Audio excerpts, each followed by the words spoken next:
Welcome back नाज़रीन। असां सां गॾु सिहत सिंध मूवमेंट जो चेयरमैन सैयद शाह मोहम्मद शाह गॾु आहे। सवेर ॻाल्हि पई थी क़ौम परस्तनि जे इतिहादनि जे हवाले सां ऐं क़ौम परस्तनि जा इतिहाद बि ठहियो, अवां बि पंहिंजी पार्टी ठाहे वरिती, पर क़ौम परस्त पार्टी जे मथां भत्ताखोरी लैंड माफ़िया जे इल्ज़ाम तमामु घणा लॻनि था। छा इन खां आज़ाद थी सघनि था पिया? इहो सॼो उन्हनि जमायतुनि जा इल्ज़ाम आहिनि जेके लैंड माफ़िया जा लीडर आहिनि। क़ौम परस्तनि जो रहबर GM सैद, क़ौम परस्तनि जो रहबर शेख अब्दुल मजीद सिंधी है, क़ौम परस्तनि जो रहबर हैदर बख्श जतोई है। पर ख़ुदि उन क़ौम परस्त जा रहबर जा कोटरा अख्तियारी वफ़ाक़ी पार्टी में अची विया, इक़्तिदार माणियो, साईं हुन में डिप्टी स्पीकर थियो, वफ़ाक़ी उहिदो न आहे। जलाल महमूद शाह डिप्टी स्पीकर थियो, इंडिपेंडेंट मेंबर थी चूंडिजी आयो ऐं डिप्टी स्पीकर हाउस चूंडियो। सिंध जे हाउस में डिप्टी स्पीकर थियणु ॾोह न आहे।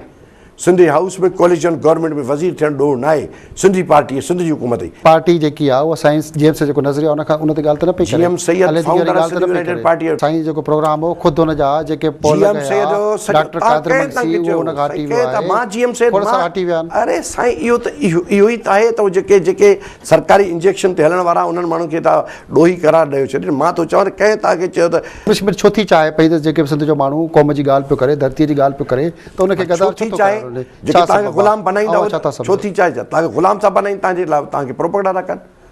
GM सैयद आउं थो चवां त कहिड़ो हैदराबाद चतो भत्ताखोरो, शेख अब्दुल मजीद सिंधी भत्ताखोरो, भले जलाल महमूद शाह ते भत्ताखोरी इल्ज़ाम नथो हणी सघिजे, पर जेके उनजे कारकुन वेठा आहिनि उन्हनि ते इल्ज़ाम था अचनि पिया। थोड़ी सारी पार्टियुनि में हीअ वञो कराची जी सिंधी ॻोठनि ते कब्ज़ा भत्ताखोरी इल्ज़ाम लॻनि पिया। न आहे न, हीअ जेके भत्ताखोर हुकूमतूं कनि, टिनि हुकूमत वेठा तिनि जी त तव्हां निशानदेही कोन था कयो। हीअ क्यू लीग जेका आहे कैंची लीग, जिन हिते ज़मीनुनि ते कब्ज़ा कया, हीअ ॿाहिरियां माण्हू अची सिंध जा माण्हू कराचीअ ते क़ाबिज़ थिया, उनजी तव्हां ॻाल्हि तव्हां क़ौम परस्तनि खे ईअं करे था पेश कयो, ईअं करे था पेश कयो वॾा का धाड़े। ख़ुदि क़ौम परस्त ॿिया जेके जमायतुनि जा माण्हू उन्हनि सां इतिहाद करे हुकूमत कनि पिया, उहे बि सिंधी माण्हू आहिनि। उहे केरु? छा पाकिस्तान पीस पार्टी में सिंध जा वेठल माण्हू उन्हनि सां हुकूमत कनि पिया, उहे केरु माण्हू जेको सिंध जा उहा सिंधी ॻाल्हाए पियो? न, सिंधी उहो आहे जेको सिंध खे जुदा गाना क़ौम सम्झे थो, जेको सिंधीअ खे जुदा गाना क़ौम नथो सम्झो, सिंधी न आहे।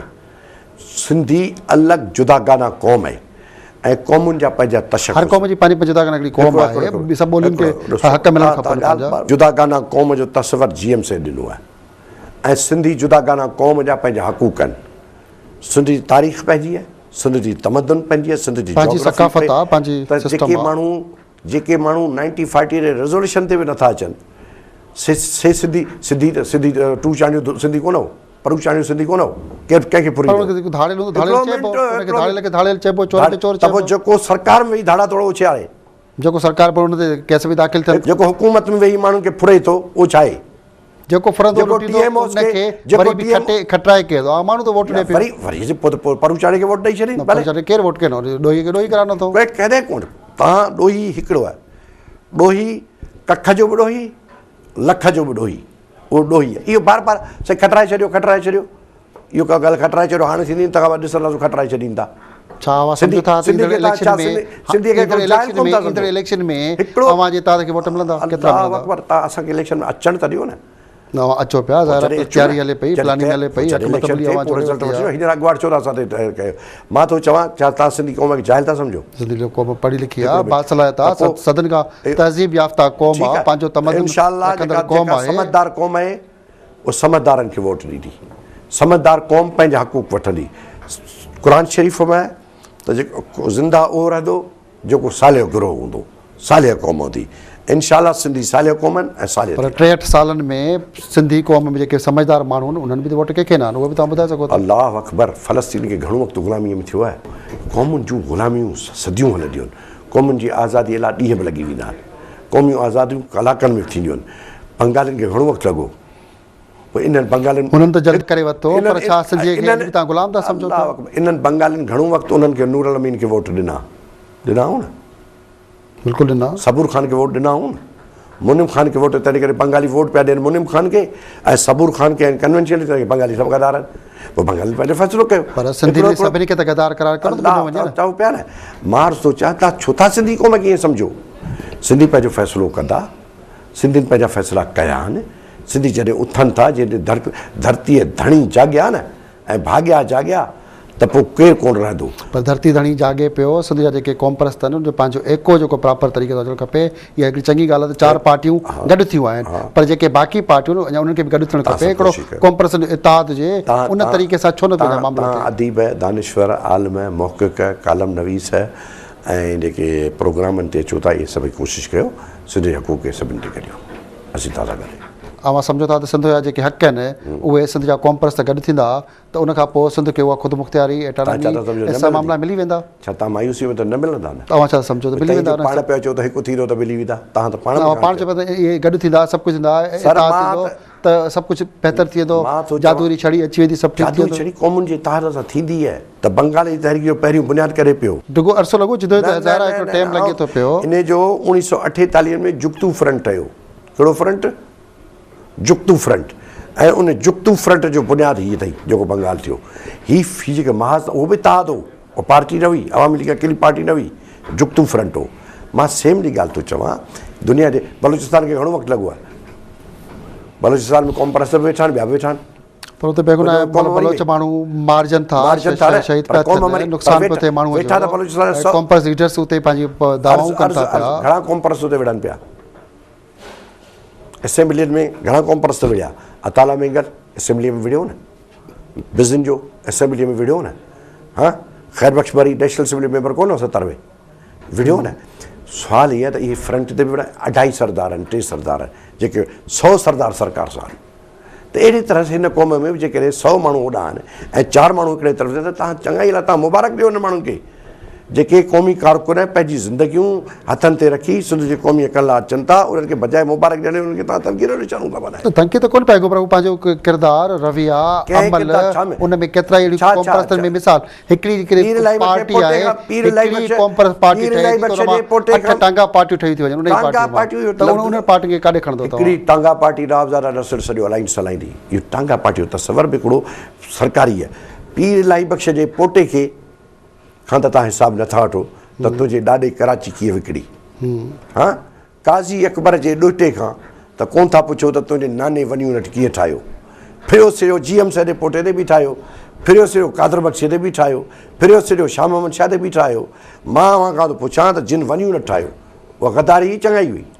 त माण्हू जे बि ठाहियो, जे बि धरतीअ सां धोखो कयो उहो गद्दार आहे। माण्हू सम्झे थो पियो, सिंध न माण्हू सम्झे थो पियो गद्दार आहे। उन वञी उन ठाहींदड़ हिकिड़ो टेज माण्हू 4 कोन आहे न। GM साहिब जे पोटनि खे या ॿियनि खे गद्दार त कोई कोन थो लेखे पियो। सर तई मां तव्हांखे अर्ज़ु थो कयां त तव्हां उन्हनि माण्हुनि खां हिसाब वठो जिन सिंध जी धरती माता खे पंजाब जे ग़ुलामीअ में 1955 में ॾिनो। उहे रुॻी 4 माण्हू कोन हुआ, उहे असेंबली में 4 मुखालफ़त मां हाउस जो हाउस वञी उन ठाहींदड़ हो, ऐं हर वञी उन ठाहींदड़ औलाद हिते वेठो आहे। मख़्तूम ग़ुलाम हैदर वञी उन ठाहियो, उन औलाद अॼु बि असेंबली में वेठो आहे।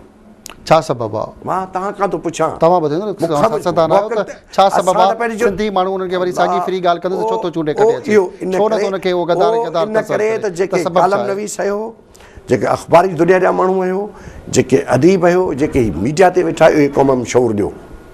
जे अभी बि उन्हनि जो अवां जलसा जुलूस बि कयो था, जिते किथे वञो था, रैलियूं, रोज़ प्रोग्राम, पुछो त माण्हू खे शऊर अचे। सर तव्हां त वरी ॻाल्हि फिरी करी मीडिया ते था अचो। मां थो चवां हींअर असीं बदी में वियासीं 20,000 माण्हू गॾु आहे, हाला में 30-35,000 माण्हू गॾु आहे। माण्हुनि में अवेयरनेस आहे। तव्हां वोट इलेक्शन त करणु ॾियो।